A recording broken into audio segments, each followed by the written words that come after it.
நான் கும்பிட்ட எந்த கடவுளுமே எனக்கு கை குடுக்கல. நான் எங்க போறதுன்னு எனக்கு தெரியல.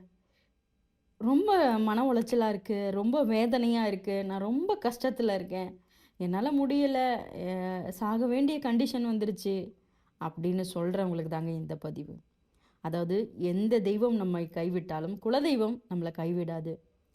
ஒரு முறை போய் அவங்கள பார்த்து பௌர்ணமியிலயோ, அமாவாசையிலயோ ஒரு சர்க்கரை பொங்கல் வச்சு, உங்களோட பிரார்த்தனைய வந்து நீங்க அவங்க கிட்ட சொல்லிட்டு வாங்க.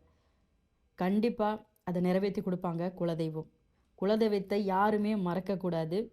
கண்டிப்பா நீங்க சர்க்கரை பொங்கல் வச்சு, உங்களோட குலதெய்வத்த வணங்கிட்டு, உங்களோட கோரிக்கைய சமர்ப்பணம் செஞ்சுட்டு வாங்க. எனக்கு என்ன நடந்தாலும் சரி, இனிமேல் நான் உன்ன நம்புறேன். நீயே பார்த்துக்கோ. உன்னோட குலத்துல பொறந்த என்ன நீ தான் காப்பாத்தணும். அப்படின்னு சொல்லி உங்க கோரிக்கைய வச்சுட்டு வாங்க. கண்டிப்பா குலதெய்வ அருள் உங்களுக்கு கிடைக்கும். நன்றி. நமச்சிவாய.